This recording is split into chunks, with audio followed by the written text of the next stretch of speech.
Bueno, muy bien. Vamos a comenzar entonces con nuestro segundo encuentro en esta espiritualidad sálmica y ya nos metemos de lleno en el lenguaje de Walter Brueggemann. Hoy ya se llama el encuentro Una fe orientada. Si han comenzado o han intentado comenzar con el libro de Brueggemann, saben que este es uno de los términos que él utiliza. No hace falta leer el libro de Brueggemann para seguir las clases, pero, por ejemplo, me comentaba Azucena que estaba empezando a leerlo. Bueno, ven, van a encontrar varias veces precisamente este término, orientación, desorientación. Vamos a ver un poquitito qué es eso, ¿no? Justamente una de las cosas que me hizo, digamos, que me interesó de este libro de Brueggemann, que me lo hizo descubrir este libro, fue, bueno, vieron que nos pasa siempre, ¿no? Esta cosa de que los especialistas van por un lado y si ustedes, no sé, leen la obra de Fitzmyer, de Bobón, cualquiera de esos autores que uso siempre en los cursos, a lo mejor son páginas y páginas discutiendo si esta preposición la escribió San Lucas o la escribió el... Y uno dice, bueno, todo muy lindo, pero ¿cómo leo yo esto? ¿Qué tiene que ver esto con mi fe? En el fondo tiene mucho que ver, no es que no tiene que ver, pero es difícil hacer ese puente entre lo que estudian los especialistas en los textos y lo que ora el creyente o lee o alimenta su fe el creyente, ¿no? Digamos, entre lo que aquí en el texto del PDF llamé lo espiritual popular, ¿no? Y eso que son los estudios críticos. En realidad sí tienen que ver. Y si uno se fija, realmente hoy leemos con más profundidad los Salmos, sin saberlo, gracias en gran parte a los estudios críticos de Gunkel, a todo ese estudio de la clasificación de los géneros, que es toda una novedad. Hoy para nosotros nos parece muy normal decir, sí, este es un salmo de acción de gracias, este es una lamentación, pero todo eso es el trabajo de prácticamente un siglo en el libro de los Salmos. Entonces incide en la espiritualidad concreta, pero es difícil ver cómo. Y Walter Brueggemann, bueno, dice, a ver, ¿cómo incide todo esto realmente en el uso? Cuando yo voy a leer un salmo, por ejemplo, y digo, bueno, ¿quién puede subir al monte del Señor? ¿Quién puede estar en el recinto sacro? El hombre de manos inocentes, que no confía en los ídolos. ¿Me puedo identificar yo con ese hombre? Como les pongo aquí, ¿no? Tan honrados somos, el hombre el que procede honradamente y practica la justicia, tan honrados somos. ¿Podemos identificarnos con ese orante? Y si no puedo identificarme, ¿por qué? ¿Por qué no puedo? ¿Qué pasa cuando yo uso los salmos, pero resulta que no soy ese que está diciendo el salmo? Y entonces Brueggemann propone, digamos, algo así, a ver si la imagen me sirve, algo así como si fuera un espacio en el cual nos movemos al rezar los salmos. Yo no soy a lo mejor ese hombre honrado de ese salmo hoy, pero mañana resulta que sí. Estoy en una fase en la que puedo rezar ese salmo con total convicción y mañana estoy en una lamentación y pasado en una acción de gracias. Bien, es como si los salmos, lo que les decía la semana pasada, forman realmente un conjunto, no son una mera retahíla de oraciones, sino que son un espacio de oración. A ese espacio de oración, yo le pongo aquí una expresión que no es de Brueggemann, es mía, les digo que los salmos forman como una realidad fluida, en la cual yo me puedo ir metiendo. Bueno, esa realidad fluida se mueve entre dos polos que Brueggemann llama la orientación y la desorientación. Ahora lo vamos a ir definiendo un poquitito mejor, pero serían como esos dos polos, la orientación y la desorientación. Estoy bien firmemente anclado en eso que es el Dios mío, el Dios bíblico, el Dios que me orienta y me lleva hasta Él, o me siento perdido, siento que no está, que no ilumina, que está ausente, que está silencioso. Ese silencio puede ser por culpa mía, me siento afuera de Él porque me siento pecador, pero también puede ser porque Él se haya retirado. ¿Qué pasa, Señor? ¿No? Como va a decir el salmo que leemos hoy, no en la sección que leemos hoy, pero sí va a decir, ¿hasta cuándo, Señor, estarás escondido y arderá como un fuego tu cólera? ¿Dónde está, Señor, tu antigua misericordia? ¿Ven? Eso que, bueno, yo estudio en el catecismo, Dios es amor, la Biblia lo dice, San Juan lo repite, pero ¿dónde lo veo eso? ¿Dónde está, Señor, tu antigua misericordia? ¿Hasta cuándo estarás escondido? ¿Ven? Es como si yo me moviera, claro, si yo no asumo que eso forma parte de la vida de la fe, puedo creer que yo soy creyente los días en que estoy orientado. Y los otros días, no, esos días soy agnóstico, estoy pasando por una fase medio atea. Pero ahí viene la grandeza de los salmos. ¿Ven? Los salmos hacen que eso se lleve al lenguaje. Y le hablan a Dios con ese lenguaje. O sea que incluso esa desorientación, incluso esos momentos en los cuales no vemos a Dios, sí que lo podemos hablar. Y sí que le podemos hablar en ese lenguaje de desorientación. ¿Ven? Entonces, orientación, desorientación, formarían como los polos de algo que en realidad es fluido, de algo que en realidad está lleno, de un espacio que en el que en realidad yo puedo estar nadando. Muy bien. Pero si empezaron a leer un poquito el libro, habrán visto que él no usa solo esos dos términos. Él usa tres en realidad. Hace una tríada, habla de orientación, desorientación, las dos que nombré hasta ahora, y nueva orientación. Muy interesante eso, Orientación, desorientación, nueva orientación. Los teólogos ya saben que tenemos un gusto muy grande por el 3, ¿no? Hay teólogos que directamente todo lo remiten al 3. Pero yo creo que todos. Será así porque tenemos muy metido el pensamiento trinitario, ¿no? Pero bueno, lo cierto es que uno comprueba que cuando se vuelve del pozo, cuando se vuelve de la ausencia de Dios, la ausencia de Dios no es eterna. ¿Hasta cuándo, Señor, estarás escondido? Bueno, en determinado momento desaparece esa oscuridad. Y cuando se vuelve, no se está en la fe orientada del inicio, se está en otra cosa, en lo que Brueggemann llama una nueva orientación. Igual hay que tener cuidado con esto. Yo les pongo aquí un ejemplo. Ustedes, los que hicieron curso de Génesis, sobre todo uno de los que hice sobre específicamente Génesis 1 al 11, trabajé sobre el modelo de comprensión de Blenkinsop en un libro que se llama Creación, Descreación, Recreación. Se llama así el libro, ¿no? Y precisamente él plantea eso, ¿no? Que Génesis 1 al 11 va siguiendo ese ritmo. Empieza con el esplendor de la creación, Génesis 1 capítulos 1 al 6.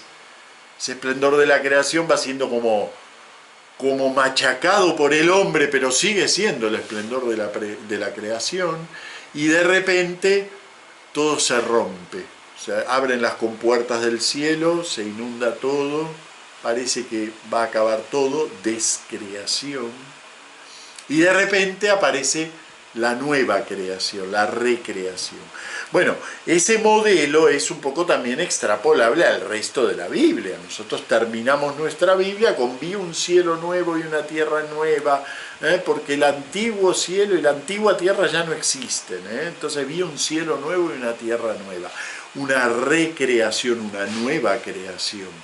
un poco ese modelo, en 3 fases, forma parte también del resto de la Biblia.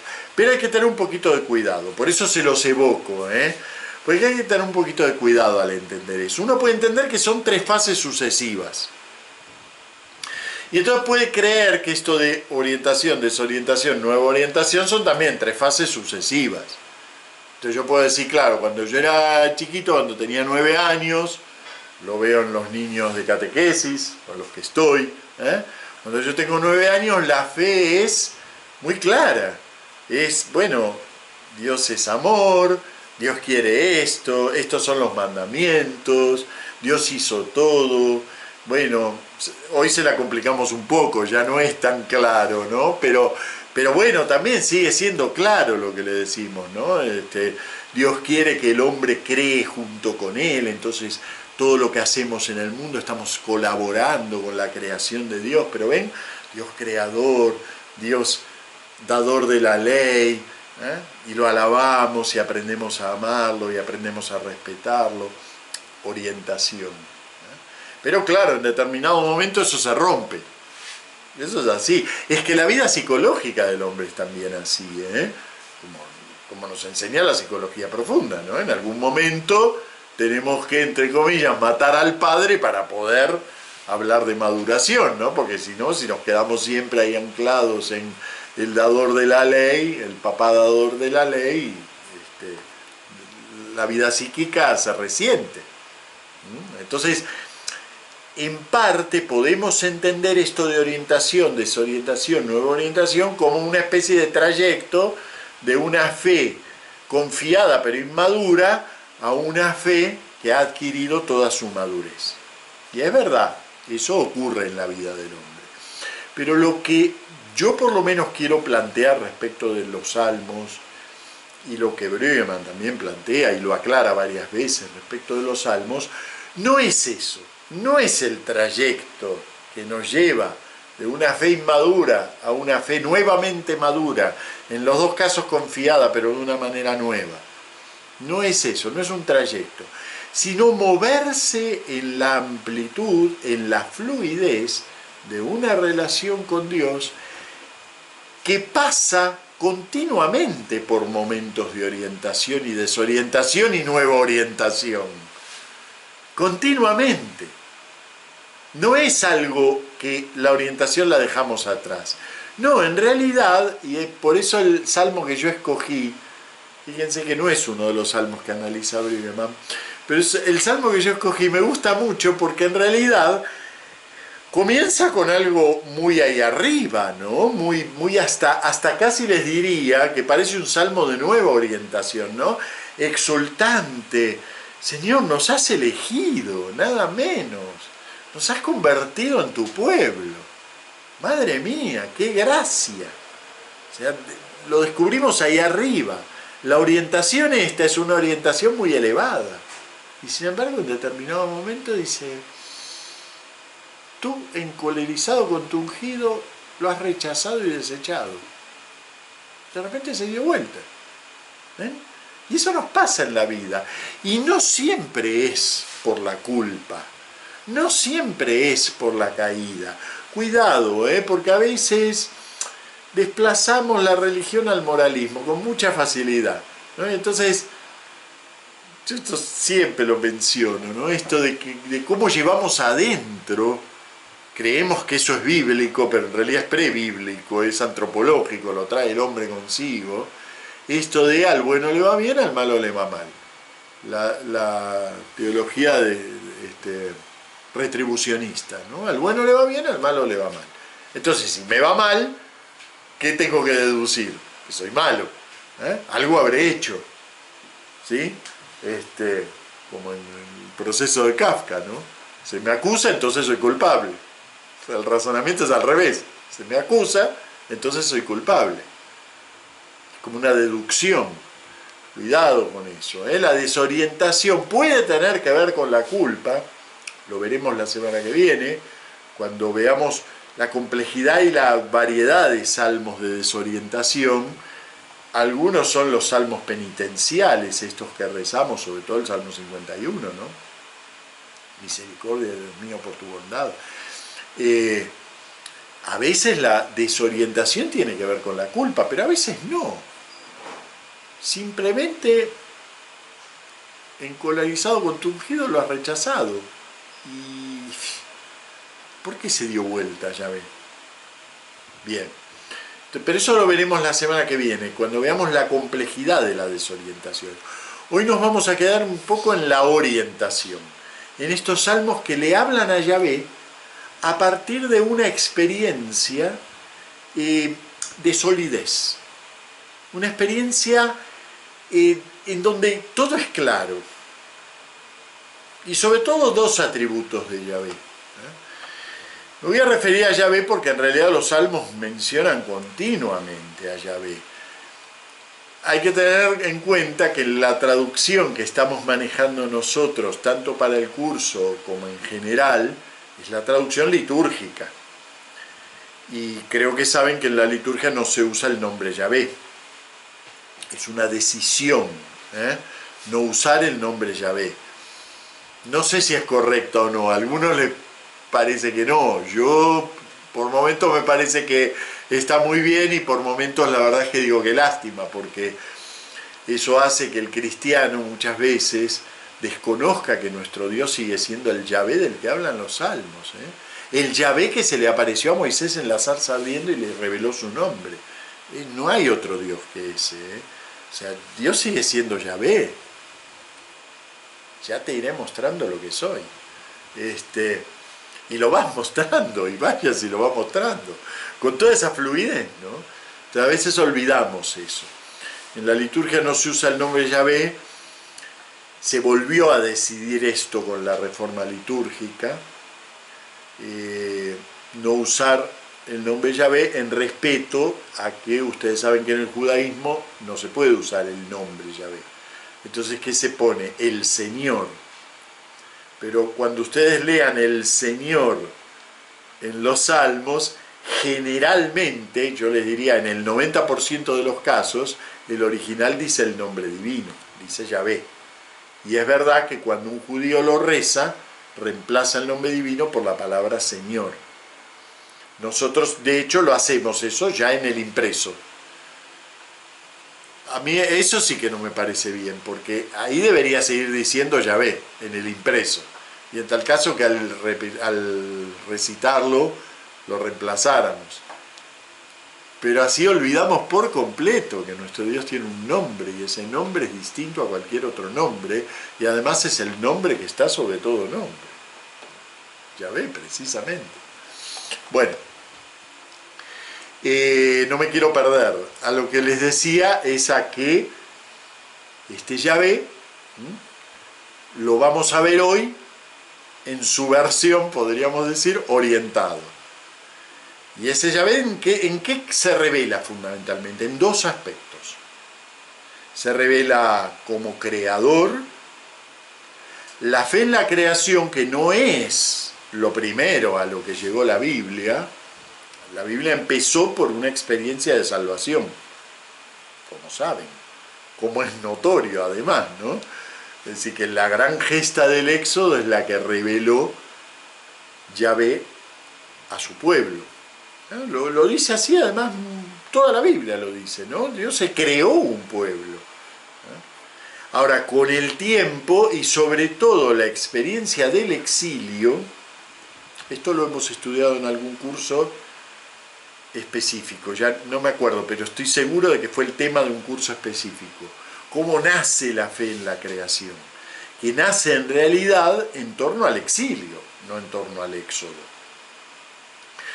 En la experiencia del exilio, los israelitas pasan a tener, los judíos pasan a tener el contacto con un Dios que crea de nada, que crea desde nada, porque realmente ese pueblo llega a la nada, llega a la máxima desorientación, usando esta terminología que estoy usando hoy, ¿no?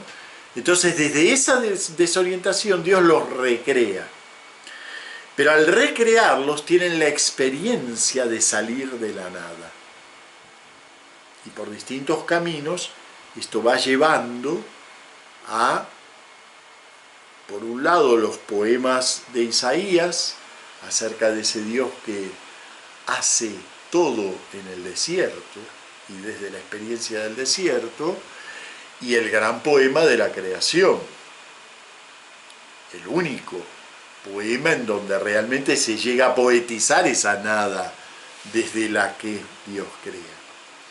Entonces la creación es una de las experiencias de orientación más fundantes de la Biblia. Les vuelvo a repetir, para que vean además que esto no es orientación, desorientación, reorientación, es una línea recta, no. Fíjense que llegan más bien tarde a esa experiencia, pero está ahí fundando la fe bíblica, y abrimos la Biblia con ella, abrimos la Biblia con la experiencia de creación. Entonces la primer gran orientación de Yahvé es la creación. Acuérdense esa maravilla de San Agustín en las Confesiones, ¿no? Cuando busca a Dios y se pone a buscar, y claro, ¿qué ve? Ve la belleza de lo creado. Y la belleza de lo creado al mismo tiempo lleva a Dios, pero también es una especie de trampa, ¿no? El otro día cuando vimos esa magnífica foto del telescopio, ¿no? La primera me refiero, esa que da toda una explosión de luces, y uno ahí queda sobrecogido, ¿no? Por la grandeza del acto creador de Dios. Y nos dicen, sí, a través de eso vamos a poder vislumbrar el Big Bang. Y en realidad a través de eso atravesamos el Big Bang y vislumbramos el acto creador de Dios, ¿no? Esa explosión del acto creador de Dios, ¿no?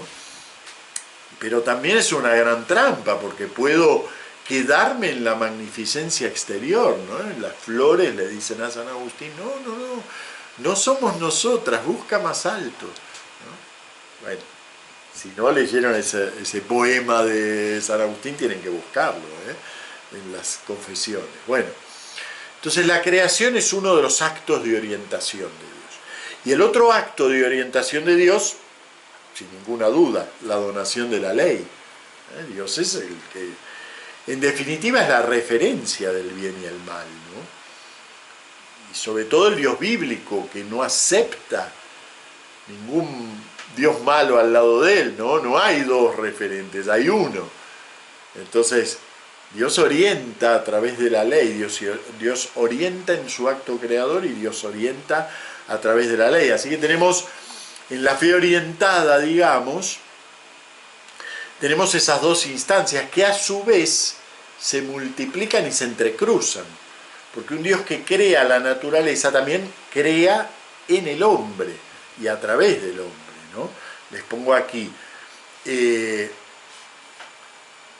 los salmos de creación llevan también a los salmos de elección, porque Dios elige a una comunidad para ser su pueblo. ¿Ven? Salmos de orientación son muy variados. Miren, les pongo aquí en la diapositiva 5 los que Brüggemann llama salmos de orientación. Se pueden discutir algunos de ellos, si todos son de orientación y en qué sentido, si no son de nueva orientación. Pero bueno, no, esas ya son discusiones que no tienen sentido. Yo simplemente para mostrarles temáticas y para que también ustedes, ya que hablamos de orientación, se orienten en el salterio, ¿no? Ven, aquí tenemos algunos salmos de orientación muy típicos. El 145, el 104 es el gran salmo de orientación, ¿no? Que es el salmo a la obra creadora de Dios, que lo rezamos en Pentecostés, con tu espíritu que renueva la faz de la tierra. Saben que ese salmo en realidad retoma un poema egipcio. Así que esto de la orientación no es un rasgo exclusivo de la Biblia. Desde luego que nuestro Dios tiene un modo muy especial de orientar, porque además de crear, elige, y además de elegir, conduce, guía y empuja. Entonces hace muchas cosas.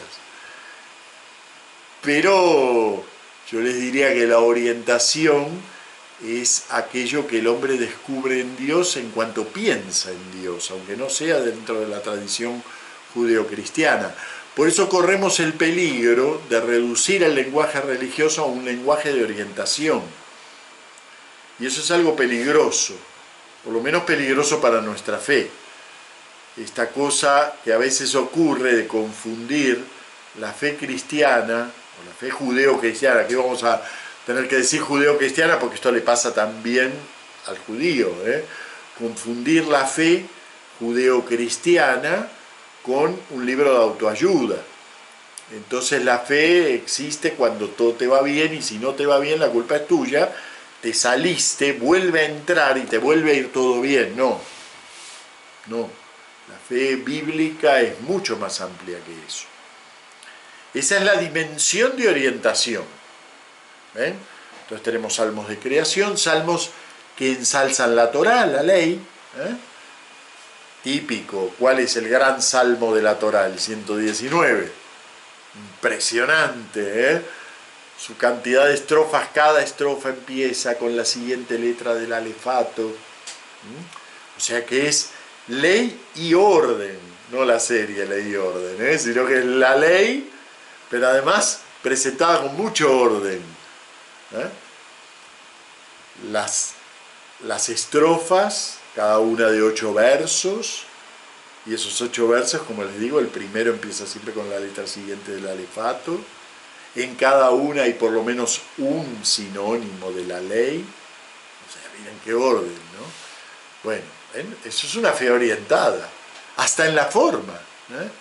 Cuando leemos salmos tan formales, este recurso al alefato, al alfabeto, ¿no? Este recurso al alefato es muy usual en los salmos, sobre todo en la vertiente sapiencial. No se refleja en español, evidentemente, pero por ejemplo el Salmo 9 y 10 en conjunto forman un solo poema alefático. La primera con alfa, la segunda con bet, la tercera con gimel y así. Bueno, salmos de sabiduría, los salmos que ensalzan la sabiduría son salmos de orientación. 37, el 14. Salmos de retribución. Y una curiosa subdivisión dentro de los salmos de orientación, muy linda, me pareció muy interesante esto. Salmos de bienestar. Está bien, no estoy ensalzando a Dios por haber creado el universo, no estoy ensalzándolo por la ley, pero lo ensalzo por la armonía que me rodea. Vamos a leer el 133, lo van a reconocer enseguida, un salmo precioso. Qué dulzura, qué delicia convivir los hermanos unidos. Es un ungüento precioso en la cabeza que va bajando por la barba, que baja por la barba de Aarón hasta la franja de su ornamento. El otro día leímos cómo San Ambrosio retoma este salmo y lo convierte en una gran alegoría del bautismo, por esto del aceite, que se usa en el bautismo. Pero bueno, esto después da lugar a un montón de otro lenguaje de orientación también, de orientación también, en los padres de la Iglesia. Pero ya de por sí es un salmo que nos habla de una armonía, que nos habla de un Dios cuya presencia, aunque no se hable explícitamente de la creación ni de la ley, su presencia es benéfica. Y además es visible. Se lo ve en este rocío del Hermón que va bajando sobre el monte Sión. Porque allí, y ahí termina el salmo, allí manda Yahvé la bendición, la vida para siempre. Miren qué belleza, es un salmo precioso, cortito. Las veces que estamos bien es uno de los salmos que se pueden rezar, salmos de orientación. Bueno, fíjense que esto no coincide con exactitud con los géneros sálmicos. Ahora voy a eso, Alex. No coincide con exactitud con los géneros sálmicos. O sea, es verdad, salmos de orientación, la mayoría van a ser himnos, pero no todos son himnos. Algunos son poemas de tipo sapiencial, ¿sí? Salmos de confianza, liturgias. Es decir que si ustedes comparan los géneros sálmicos que los tienen en el PDF 1 con la división de orientación, desorientación, nueva orientación, no les va a coincidir con los géneros, porque no son géneros, son modalidades del espíritu. Acá las resume Alex con una digamos, una dupla que es cierto, tiene algo de esto, ¿eh? Salmos de orientación, retribucionismo. Salmos de desorientación, el siervo sufriente. ¿Ven? Salmos de nueva orientación, el misterio de Cristo. Es que cuando lleguemos a la nueva orientación, la palabra que más nos va a tener que sonar y orientar en ellos es la gracia. Porque efectivamente la nueva orientación, ¿qué canta? Canta que no sabemos cómo, pero salimos del pozo. Eso es la nueva orientación, el misterio de Cristo. Tampoco, a mí no, lo que no me gustaría es que lo estratifiquen. Digan, bueno, el retribucionismo, entonces eso no, porque eso ya quedó en el pasado, ya sabemos, tenemos una fe madura. No, tenemos una fe madura, pero hay momentos en que uno percibe la armonía de la ley divina, la armonía de la creación. Me voy de vacaciones, descanso un tiempo y de repente me siento a ver un amanecer y ¿cómo no voy a evocar el Salmo 104? Y ahí no tiene que ver con el retribucionismo, ¿ven? O sea, no lo estratifiquemos, pero es verdad que los tres lugares de este fluido espacio sálmico, espiritual, los tres lugares tienen que ver un poquitito con eso. Con la retribución, con el siervo sufriente, que también es poético. O sea, lo más importante para rescatar aquí es que cuando estamos, hay una canción brasilera preciosa, se llama Mi Samba, entonces el zambista dice, bueno, mi samba está siempre conmigo, ¿no? Y entonces dice, cuando yo estoy en la nada, mi samba está conmigo. Es eso, y nosotros diríamos, mi salmo también está ahí. Mi salmo está en la lamentación, mi salmo está diciendo, Señor, ¿por qué te escondes? Pero le está hablando. ¿Por qué te escondes? Pero le habla. Bueno, muy bien. Vamos a meternos un poquitito, ya vimos las generalidades de los géneros de estos salmos de orientación, que como les digo, ojo, no coinciden al 100% con los géneros desde el punto de vista literario. Los géneros tradicionales que nosotros, bueno, tradicionales del siglo XX, pero los géneros tradicionales que nosotros distinguimos, salmo penitencial, lamentación individual, lamentación colectiva, salmo de acción de gracias, himno, liturgia, etcétera, que son los cortes, los moldes para entender los salmos, son hechos literarios, y tienen que ver con caracterizaciones literarias, pero resulta que esas caracterizaciones literarias van unidas a experiencias espirituales. El concepto que nos puede unir uno con el otro es el que usan los críticos que hablan del Sitzen Leben, en la situación vital y cúltica, litúrgica, que da lugar al surgimiento de un determinado género, el Sitzen Leben. Ese concepto nos podría ayudar a tender el puente entre lo que es literario, es decir, no es casual que la mayor parte de los salmos de orientación sean himnos, y no es casual que la mayor parte de los salmos de desorientación sean lamentaciones, y que la mayor parte de los salmos de nueva orientación sean acción de gracias. No es estricto, pero no es casual. ¿Por qué? Porque la posición del espíritu del hombre lo lleva a adoptar una u otra forma literaria dentro de lo que dispone en su acervo cultural. Entonces, hay una cierta correlación sin que sea estricta, sin que sea estricta. Vamos a ir a un ejemplo. No podemos leer. Cada día vamos a trabajar uno de estos tres. Orientación, desorientación, nueva orientación. Entonces, hoy que trabajamos orientación vamos a tomar un ejemplo. Pero vamos a tomar un ejemplo lindo y complejo, que no lo vamos a poder leer entero. Yo les pongo aquí Salmo 89, 1 al 38. Es muy curioso, está tan cortado este salmo, es un mismo salmo, cuidado, es un mismo salmo. Son 53 versículos, largo, pero está tan cortado en el versículo 39 que incluso en la liturgia lo usamos en 2 días distintos. Este me encanta, cuando aparece en el oficio de lectura, es un salmo que yo disfruto muchísimo, me encanta. Claro, como lo usamos 2 días distintos, no nos damos cuenta del choque que hay entre la primera y la segunda parte. Porque usamos la parte buena, digamos, la linda, la de orientación, la usamos el miércoles, lo usamos precisamente esta semana que pasó.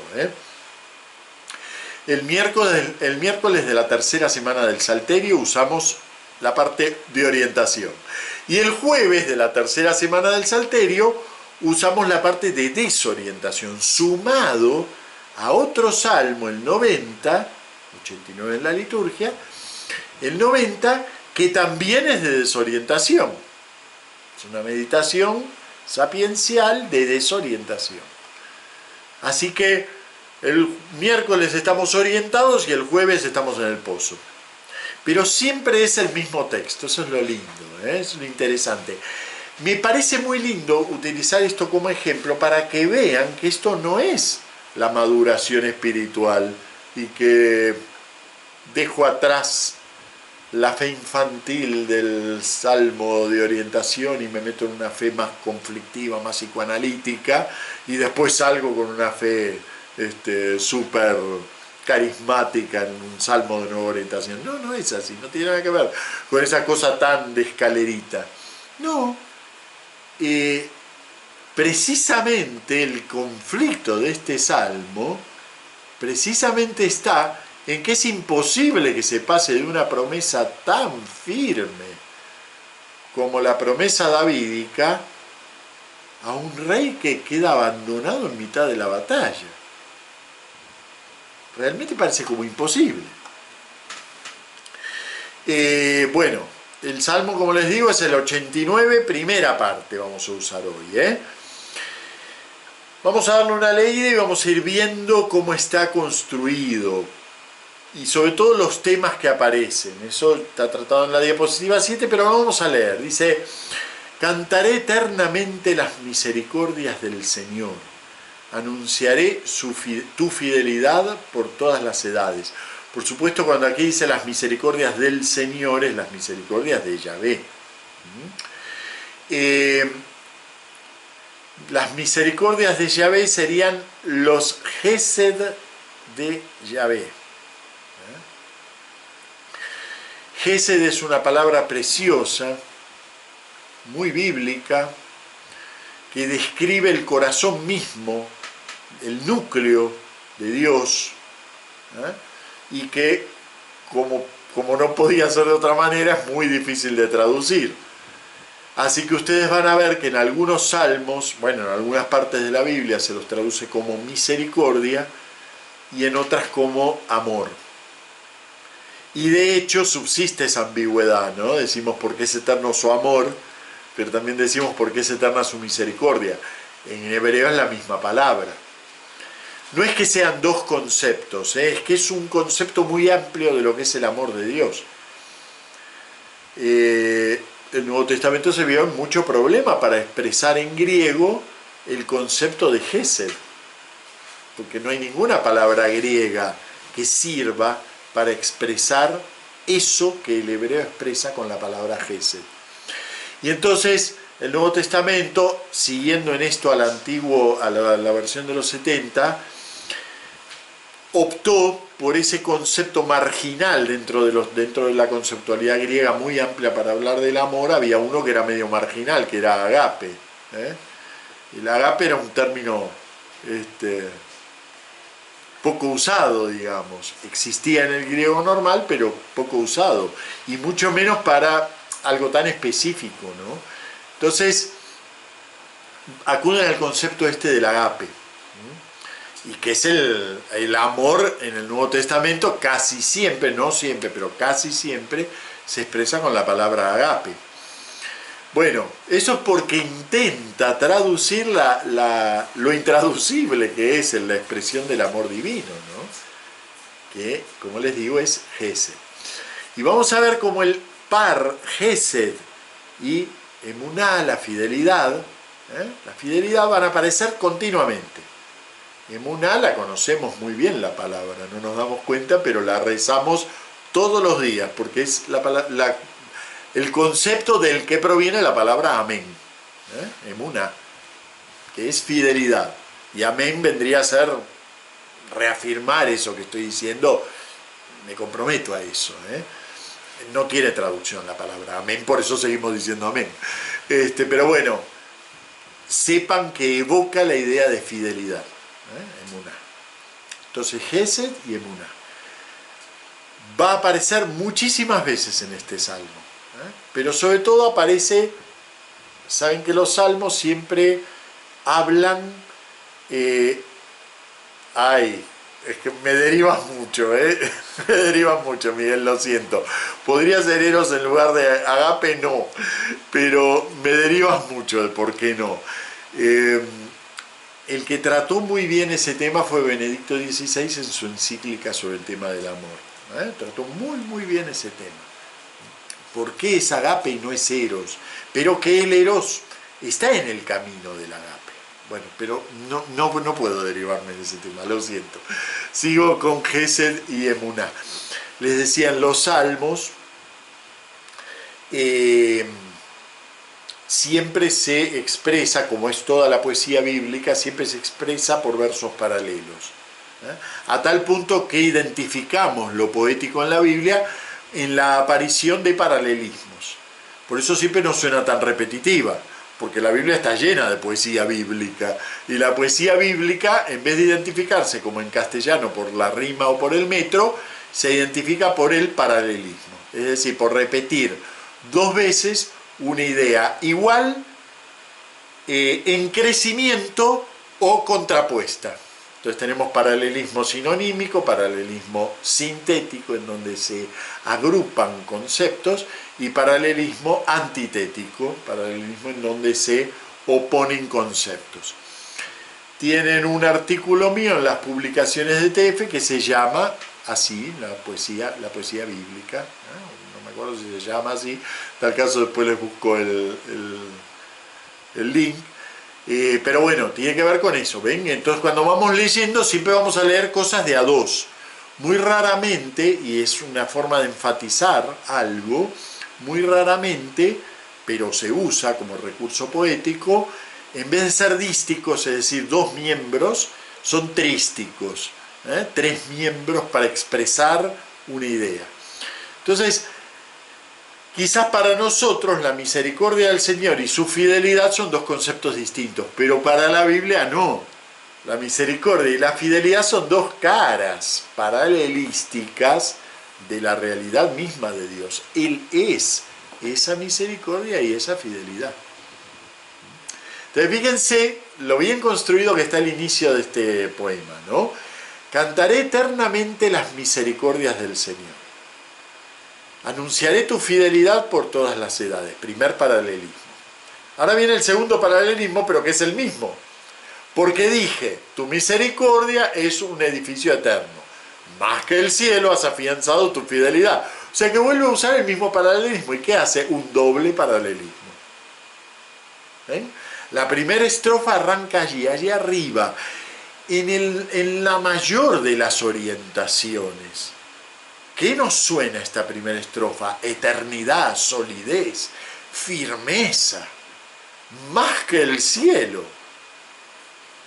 Más que el cielo ya no hay. Más que el cielo has afianzado tu fidelidad.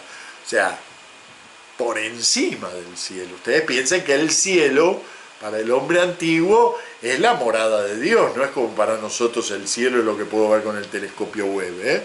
No, el cielo es la morada de Dios. O sea, esto está por encima de eso. Entonces, fíjense, con apenas 4 versos, pero construidos de una manera muy especial, muy sólida. ¿Por qué? Porque es un paralelismo, otro paralelismo que repite al primero y por lo tanto forman 4 versos 2 a 2. Cantaré eternamente las gesed del Señor, anunciaré su emuná por todas las edades. Porque dije, tu gesed es un edificio eterno, más que el cielo has afianzado tu emuná. Bueno, muy bien. Ya empezamos ahí arriba.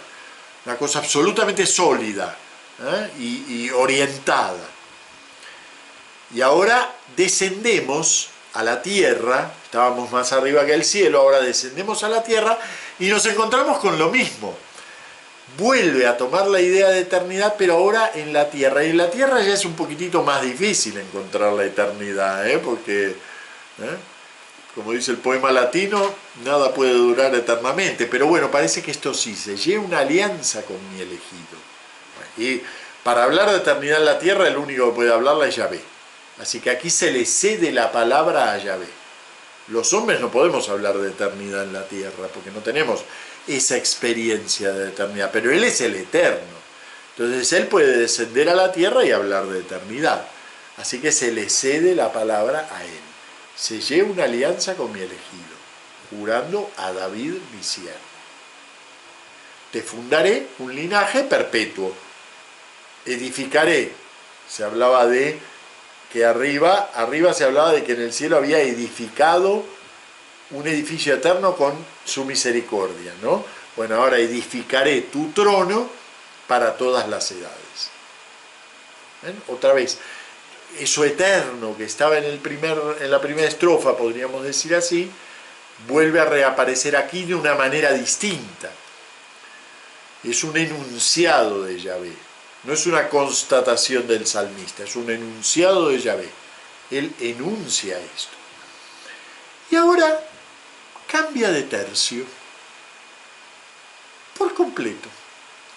El cielo proclama tus maravillas, Señor, tu fidelidad, otra vez la fidelidad, en la asamblea de los ángeles. Como dice el original, dice Kahal Kadushim, la iglesia de los santos, no los mormones. La iglesia de los santos podríamos traducir literalmente. O sea, la corte que rodea a Dios y que son todos los seres celestiales. Tenemos que reducirlo a los ángeles. Nosotros, en perspectiva cristiana, sabemos que en este momento mismo la corte de Dios está formada también por todos nuestros santos, nuestros mártires, todos esos que ya están participando de la gloria de Dios. Esos son el Kahal Kadoshim. No es solamente los ángeles. En la traducción tienen que poner algún término y que digamos que tenga que ver con la experiencia de Israel, pero nosotros lo podemos mentalmente ampliar. Entonces, tu fidelidad en la asamblea de todos los santos, en la iglesia triunfante, allí está la fidelidad de Dios. ¿Quién sobre las nubes se compara a Dios? ¿Quién como el Señor entre los seres divinos? Otra vez, ¿no? Y entonces, claro, ahora nos va a contar por qué eso es así. Por ahora lo sabemos. Nosotros sabemos que Dios es estable, que Dios es... Lo sabemos. Pero en realidad no sabemos por qué es así. Y ahora lo va a contar. Dios es temible en el consejo de los ángeles. Otra vez, la expresión es la misma. La asamblea de los santos. Es grande y terrible para toda su corte. Miren las palabras que empiezan a aparecer. Son palabras cargadas de fuerza. Ya no es solamente que Él es misericordioso y fiel y está sentadito en el trono, no. Se ve que ejerce fuerza. ¿Cuándo ejerció fuerza? Señor de los ejércitos, ¿quién como tú? El poder y la fidelidad, ven que la misericordia se transformó en poder, porque ahora va a hablar del obrar de Dios. Dios se ganó a pulso ese puesto que tiene. En la mentalidad del hombre antiguo no entra nuestra noción de armonía y de que queremos escuchar la armonía de las esferas y el ruido que producen, que no producen ninguno porque están en el vacío, pero bueno, el ruido que producen los astros cuando... Esa cosa New Age nuestra no le entraría a un hombre antiguo. El hombre antiguo quiere peleita, quiere ver acción. Y entonces Dios, si es tan misericordioso y es tan fiel, y si su trono está por encima de las nubes, debe ser que se lo ganó a pulso. Y aquí viene entonces cuándo se lo ganó a pulso. Tú domeñas la soberbia del mar, tú amansas la hinchazón del oleaje. Tú traspasaste y destrozaste a Rahab. Este es el acto creador de Dios. Obvio que es mitológico lo que está diciendo, no hay duda. Y esto mismo lo podemos encontrar en el poema de la creación babilónico, el Enuma Elish, lo podemos encontrar en mitos egipcios, pero siempre apunta a lo mismo. El puesto de Dios se lo gana Dios, no se lo regalan. Y es muy interesante esa idea de que la creación no es solo consecuencia de Dios, es también una gema, una medalla colgada en la gran batalla que libró Dios. O sea, ese Dios es grande y temible porque se lo ganó. ¿Y cómo se lo ganó? Creando. La creación es una dura lucha para Dios. El poema de la creación, que precisamente está peleándose contra esta mentalidad mitológica, Génesis 1 me refiero, entonces claro, ven que allí no hay lucha, y al contrario, en realidad los monstruos marinos están ahí retosando, como después va a decir también el Salmo, ¿no? El Leviatán que creaste para que retose. Entonces los monstruos marinos están ahí en el último día antes del hombre, como parte de la gran ornamentación del universo. Pero aquí tenemos la razón de por qué toda esa creación sigue bajo turbulencia, porque en realidad es el resultado de una lucha. Bueno, nuestra imagen de la naturaleza no es muy distinta que eso. Nosotros también concebimos el origen del universo como una gran explosión. Así que más lucha que eso, imposible. Una gran explosión. Bueno, para esta mentalidad todavía mitológica, eso tiene una consecuencia religiosa importante, que es que la creación da testimonio del poder que tiene Dios, porque Él la mantiene así. De hecho, mantiene las compuertas del cielo cerradas, y el día que las abre se arma el diluvio. ¿Se acuerdan esa imagen de Dios cerró la puerta cuando Noé subió al arca? Dios cerró la puerta atrás, ¿no? Entonces Él mantiene esa arca que no se hunda, y así como mantienen las compuertas, la raquía, el firmamento, ¿no? la tela de metal firme que sostiene, que divide las aguas de arriba y las aguas de abajo, para que no inunden la tierra, ¿no? Bueno, esa imagen mitológica, por supuesto que nosotros no la hacemos literalmente nuestra. No podemos imaginar así ya el poder de Dios, aunque quisiéramos, no podríamos. Nuestra imagen de la naturaleza es totalmente distinta. Empezando porque en el cielo no está el trono de Dios.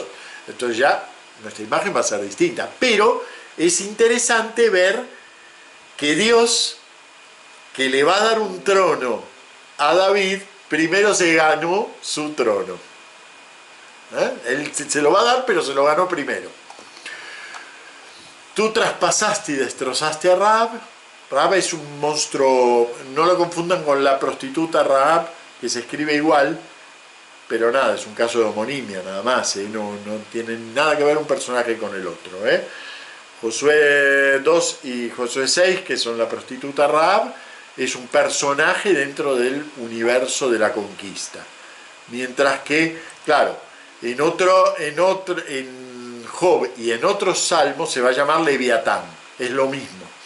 La idea de un monstruo marino que personifica ese mal al cual Dios domina. Por eso en la Escritura siempre el mar sigue siendo un agua turbulenta. Sigue siendo algo que si Dios no le está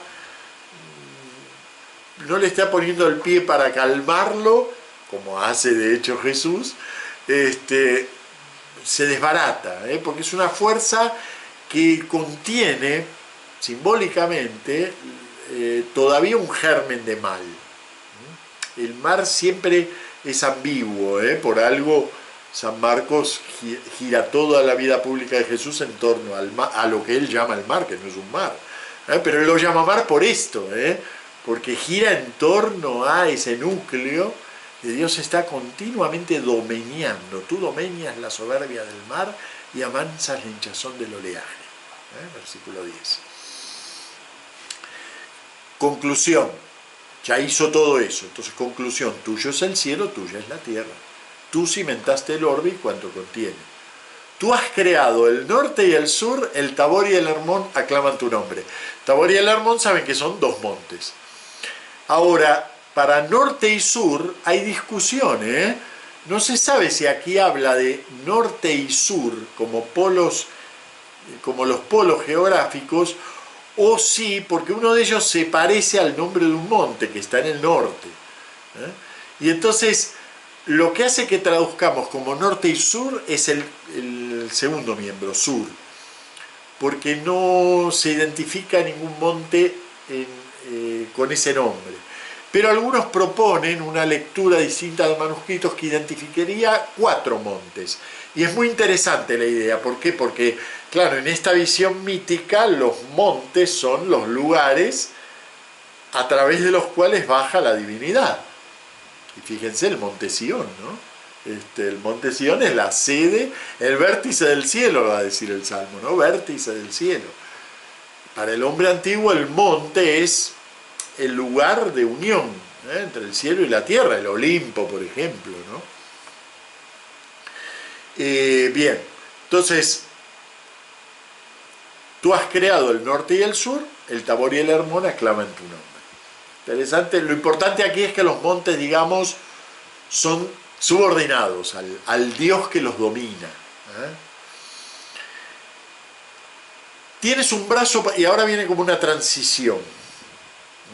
Tienes un brazo poderoso. Claro, todo esto nos permite darnos cuenta que la fuerza de Yahvé no está en su estabilidad en el trono, sino el hecho de que Él gana continuamente ese trono, porque Él es fuerte. Tienes un brazo poderoso, fuerte es tu izquierda, alta a tu derecha. A mí cuando lo rezamos este salmo los miércoles de la tercera me causa gracia siempre esa frase, ¿no? Porque me parece que estoy hablando de un boxeador.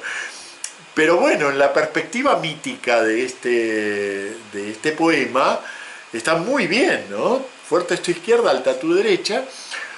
Justicia y derecho sostienen tu trono. Ustedes piensen que en la mentalidad mítica con la que dialoga y también corrige el Salmo, justicia y derecho, en los pueblos antiguos, digamos, la justicia, el derecho, todo eso son dioses.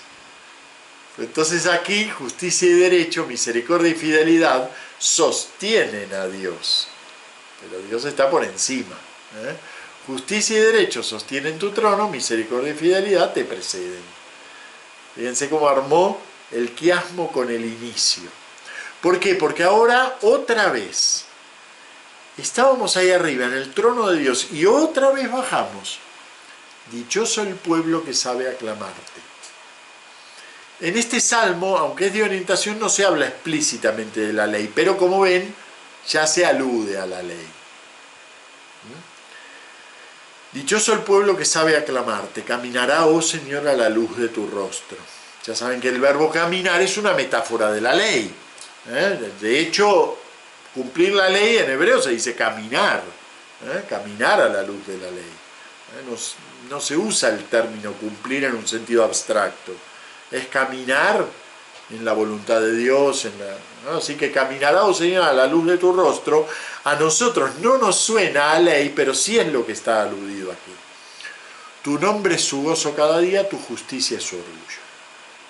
Y ahí ya podría terminar, pero no. Dice, perdón, sí, una estrofita más, ¿no? Porque tú eres su honor y su fuerza, con tu favor realzas nuestro poder, el Señor es nuestro escudo, el Santo de Israel nuestro Rey. Bueno, ahí podría terminar. Ya habló del cielo, habló de la tierra, los unió por el acto creador, que es un acto continuo de Dios. Él está manteniendo al mar a raya, destrozó a Rahab, pero él mantiene esas fuerzas a raya. La creación no es una cosa del inicio, una cosa que él está haciendo. Y aquí podría terminar. Pero resulta que ahora da una vuelta. Un día hablaste en visión a tus amigos y ahora va a evocar una escena muy parecida a 2 Samuel 7.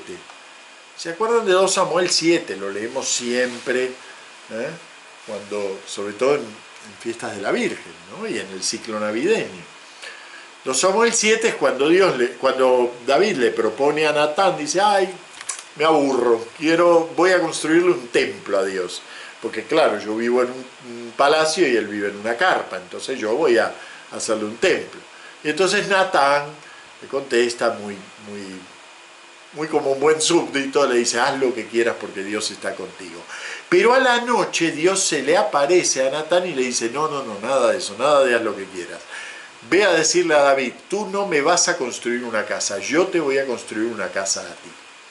Ese núcleo, ese jueguito de palabras, tú no me vas a construir una casa, yo te haré una casa a ti, usando en 2 sentidos la expresión casa, ¿no? Como vivienda y como dinastía, es el núcleo de la promesa davídica, infinitamente evocada en la Biblia, continuamente, todo el tiempo se evoca la promesa hecha a David. Se la evoca y se la varía. Entonces cada época va sacando de esa promesa un contenido. Y aquí tenemos eso. Aquí tenemos cómo el salmista se apropia poéticamente de aquella escena en la que un amigo de Dios recibe una visión y lo transforma nuevamente en otro lenguaje, un lenguaje que explicita todo lo que Dios le prometió a David, todo lo que la teología bíblica le atribuye a la promesa a David. Un día hablaste en visión a tus amigos, te he ceñido la corona a un héroe, he levantado un soldado sobre el pueblo, encontré a David mi siervo. Fíjense que todo esto es diálogo con 2 Samuel 7, después busquen 2 Samuel 7, léanlo, allí también ya hay un crecimiento de la promesa original es muy chiquitita, tú no me construirás a mí una casa, yo te construiré una casa a ti, eso es la promesa. Ahora, ahí hay todo un crecimiento, pero entre las cosas que dice el texto, tiene que ver con yo te saqué de atrás de las ovejas, y te traje aquí. Entonces, encontré a David mi siervo y lo he ungido con óleo sagrado para que mi mano esté siempre con él y mi brazo lo haga valeroso. Recuerden que el valor de David tiene que ver con el valor del propio Dios. Se acaba de decir que su brazo es poderoso, alta es su izquierda, alta es su derecha, fuerte es su izquierda, como los boxeadores. Entonces, ven, el brazo de David no es poderoso porque Dios decidió que, bueno, hoy es poderoso como mañana podría ser de goma, no. Es poderoso porque el brazo de David evoca el brazo de Dios. Ahora entendemos por qué se gastó en ese fragmento mítico que parece que corta el Salmo. Empezaba hablando de David, a los 3 versículos corta y se pone a hablar de la creación y uno dice, ¿qué pasó aquí? Bueno, no, lo que pasó es que lo que va a decir sobre David es como un espejo del propio Dios. Dios es fiel y por eso creó una dinastía fiel. Dios es poderoso y creó una dinastía poderosa. En todo lo que vamos a leer ahora tiene que ver con el poder mismo de Dios ejercido en la creación. Para que mi mano esté siempre con él y mi brazo lo haga valeroso. No lo engañará el enemigo, ni los malvados lo humillarán. Como a Dios no lo humilló Rahab, ni las fuerzas del mar, tampoco a él lo humillará el enemigo. Ante él desharé a sus adversarios y heriré a los que lo odian. Ojo, la promesa incluye la actuación misma de Yahvé. No solo le da fuerza, es que él ejerce en la vida de David fuerza.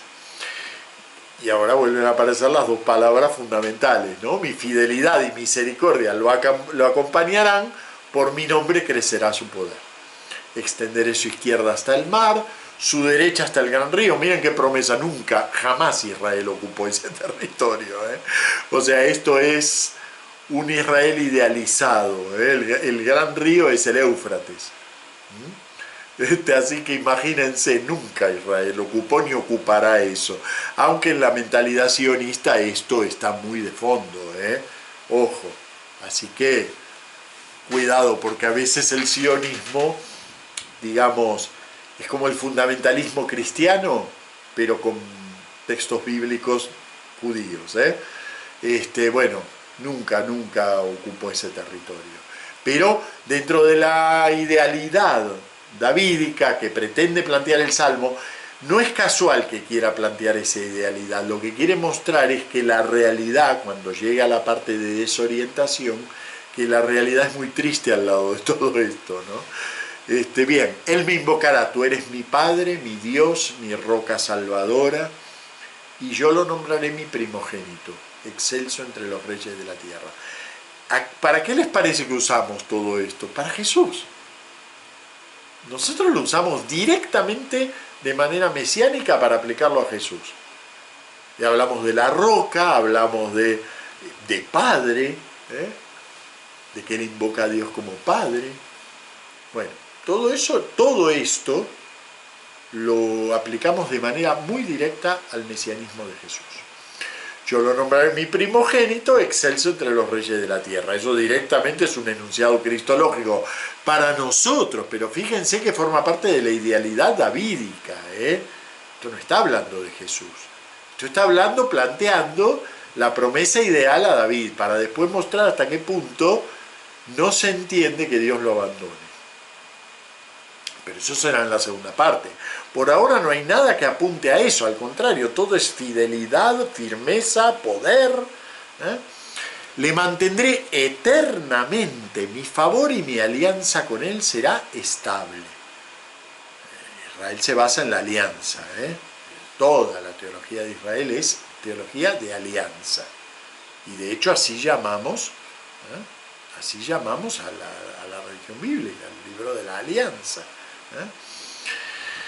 Le daré una posteridad perpetua y un trono duradero como el cielo, miren, un trono duradero como el cielo. Y ahora vienen las cláusulas. Y uno diría, bueno, aquí va a decir que si hacen algo malo los abandona, pero no, dice lo contrario. Dicen, si sus hijos abandonan mi ley y no siguen mis mandamientos, fíjense que todo esto sigue siendo el texto de la promesa, menudo desarrollo, 2 Samuel 7. Si sus hijos abandonan mi ley y no siguen mis mandamientos, y profanan mis preceptos y no guardan mis mandatos, miren qué paralelismos, castigaré con la vara sus pecados y a latigazo sus culpas, pero no les retiraré mi favor ni desmentiré mi fidelidad. No violaré mi alianza ni cambiaré mis promesas. Claro, ¿cómo no van a sentir ante la destrucción del templo de Jerusalén, ante el exilio, ante todas esas experiencias de negatividad, ante la imposibilidad de reconstruir la dinastía davídica después del destierro? ¿Cómo no se van a sentir desorientados? Miren qué términos, ¿no? Una vez juré por mi santidad no faltar a mi palabra con David. Su linaje será perpetuo y su trono como el sol en mi presencia.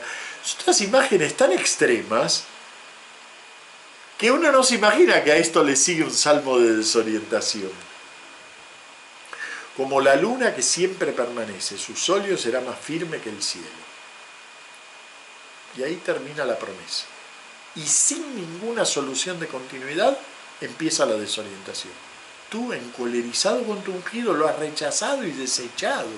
Has roto la alianza, después de decir que la alianza con él, una vez juré por mi santidad no faltar a mi palabra con David. Claro, ¿cómo no se le va a plantear luego a Dios esta desorientación? Bueno, es muy importante esto, Quiere decir, cuando nosotros leemos en el Nuevo Testamento, leemos 2 cosas que nos dice Jesús.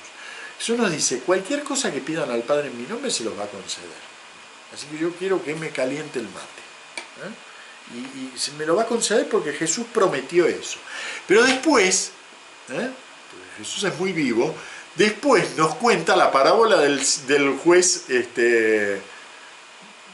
injusto y la del amigo inoportuno. Y las 2 apuntan a lo mismo. a que resulta que ese Dios que es fiel y cumplidor y firme, más firme que el cielo y su solio y la luna y el sol y todo eso, resulta que puede estar ausente, puede callarse. Bueno, orientación, toda la promesa, como ven es amplísima y además es preciosa. Uno siente y tiene que sentir que se le ensancha el corazón cuando lee estas promesas, que en Cristo se cumplen, pero a su manera, se cumplen místicamente, a su manera, porque tampoco disponemos de él aquí. Entonces uno puede decir, sí, Cristo es quien realiza la promesa de la eternidad del Mesías, sí, sí, pero no está aquí, O sea, su trono en la tierra no permanece. En tal caso está en el cielo, pero no aquí. Bueno, Salmo de orientación nos deja ahí, nos deja con el corazón ensanchado con una promesa que parece que no puede romperse, que no puede derivarse, que no puede desviarse hacia ningún lado. Pero la semana que viene vamos a ver cómo el espacio de todo esto se amplía, precisamente a través de la desorientación, a través del juez que no escucha siempre y a través del amigo que ya está durmiendo y no quiere abrir la puerta. Pero tenemos que aguardar a la semana que viene. Bueno, muy bien. Dejamos aquí, la semana que viene volvemos con los salmos de desorientación. Muchas gracias. Gracias, Señor.